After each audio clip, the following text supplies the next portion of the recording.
yang bertugas pada pagi hari ini. Nah, di sini saya akan melakukan perawatan bayi baru lahir untuk sehari-hari ya.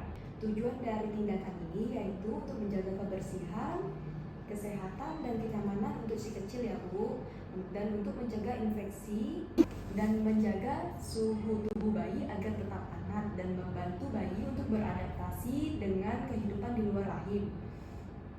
Tujuan dari perawatan ini adalah untuk mendampingi ibu agar merasa percaya diri untuk merawat bayi sehari-harinya. Apakah ibu bersedia untuk dilakukan tindakan ini? Bersedia. Bu, bayinya nanti nggak boleh dikasih makanan tambahan dulu ya. Dikasih ASI aja karena ASI itu baik untuk pertumbuhan bayinya. Karena ASI itu adalah makanan terbaik untuk bayi selama 0 sampai 6 bulan. Setelah 6 bulan nanti baru boleh dikasih makanan tambahan ya. Saat nanti ibu menyusui itu kan yang ASI pertama kan ada yang kayak kuning-kuning, itu namanya kolostrum. Itu bukan ASI basi ya ibu. Nah, nanti nggak boleh dibuang, nah, itu disusukan aja karena itu manfaatnya bagus untuk bayi. Dan ibu harus menyusui sesering mungkin 8 kali dalam sehari ya bu ya. Pertama-tama saya akan menjelaskan kepada ibu cara kebersihan dan kehangatan bayi ya ibu. Yang pertama, bayinya diletakkan di tempat yang hangat dan garing ya bu, jangan di ruang yang terbuka.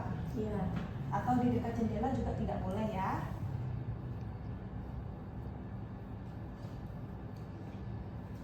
Nah, kalau memakaikan bayinya, pakaikan pakaian yang lembut ya bu, nggak boleh yang kasar, yang bersih. Dan penutup kepalanya, sarung tangan juga kaos kaki ya bu, seperti ini. Untuk penggunaan popok nanti sesuai keperluan ya bu. Kalau sudah terasa misalnya penuh atau basah gitu, ganti aja. Nah, nanti ibu raba aja di bagian telapak tangan bayi seperti ini. Kalau merasa dingin, boleh ditambahkan selimut atau ditambahkan sarung tangan ini ya. Terus dijaga ruangannya agar tetap hangat, tidak boleh dingin ya bu. Jadi di kamar itu tidak boleh pakai AC atau kipas angin yang menghadap ke dedeknya, tidak boleh ya. Dan juga nanti posisi tidur bersama ibu bayinya sebaiknya diletakkan di samping ibu karena untuk memudahkan ibu menyusui bayinya ya. Kan kalau misalnya malam kan males nanti untuk berjalan ke tempat baby. Nah, jadinya diletakkan aja di samping ibu. Nah, nanti ibu tidur sama bayinya itu di dalam kelambu ya, karena untuk melindungi ibu dan bayi dari penyakit malaria yang disebabkan oleh nyamuk yang menyebabkan malaria ya bu ya. Posisi bayi nanti tidurnya itu nggak boleh tengkurap ya. Harus terlentang, kalau nggak terlentang miring aja. Terus ibu nanti di rumah lakukan perawatan tali pusat ya. Nah, itu saya akan menjelaskan cara perawatan tali pusat ya ibu. Sebelum ibu melakukan perawatan tali pusat, nanti ibu cuci tangan yang bersih pakai sabun ya bu. Jadi perawatan tali pusatnya cukup dibungkus dengan kasas steril seperti ini ya bu. Tidak boleh dibubuhi apapun selain ini. Tidak boleh dibubuhi kayak kunyit. Dan biasa kalau di kampung-kampung itu dikasih bumbu-bumbu gitu ya, nggak boleh lagi ya. Nanti bisa infeksi ke bayinya.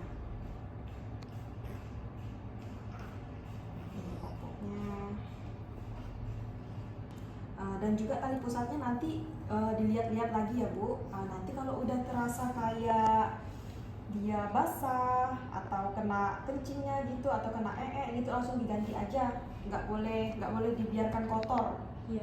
Kalau misalnya normalnya sih 3 kali sehari pak, 3 kali sehari gantinya ya bu ya. Atau mau mandi itu langsung ganti, tapi nanti dilihat-lihat lagi, siapa tahu nanti bisa kena kencingnya atau nya gitu. Dan juga nanti perhatikan juga tanda infeksi pada tali pusat bayinya ya bu. Seperti kemerahan, kulit sekitar pusatnya nanti tampak ada nanah dan berbau. Nanti ibu boleh bawa ke klinik terdekat untuk diperiksakan ya bu. Nah, jadinya nanti di rumah dipantau aja. kalau sudah di rumah dipantau-pantau aja ya Bu suhu tubuh bayinya. Suhu tubuh bayi itu yang normalnya 36,5 sampai 37,5. Jadi kalau di atas itu atau di bawah itu, nah Ibu bisa bawa ke klinik. Bisa saja kalau misalnya tubuhnya di bawah 36,5, bayinya mengalami hipotermi. Dan di atas 37,5 bayinya kemungkinan demam, ya. Nah, ketiga sekarang saya menjelaskan tanda bahaya yang harus diwaspadai untuk bayi ibu di rumah ya. Yang pertama, dia tidak mau menyusui. Dan yang kedua ada kejang pada bayi ya. Biasanya kejang itu bisa disebabkan dalam banyak faktor.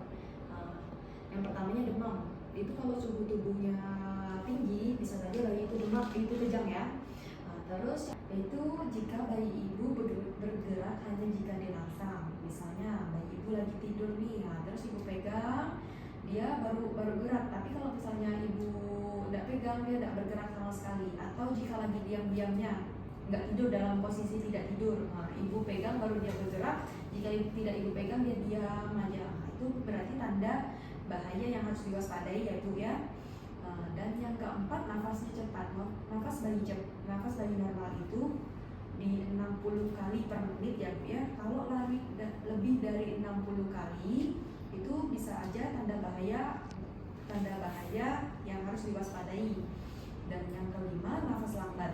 Nafas yang paling normal untuk bayi itu kurang dari 30 ya Bu. Kemudian kalau lebih dari 30 kali per menit itu bisa saja tanda bahaya yang harus diwaspadai.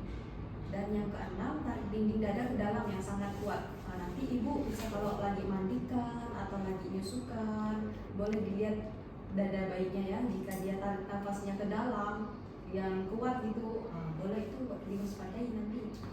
Terus merintih itu kayak bayi itu mengeluarkan suara tapi seperti merintih gitu.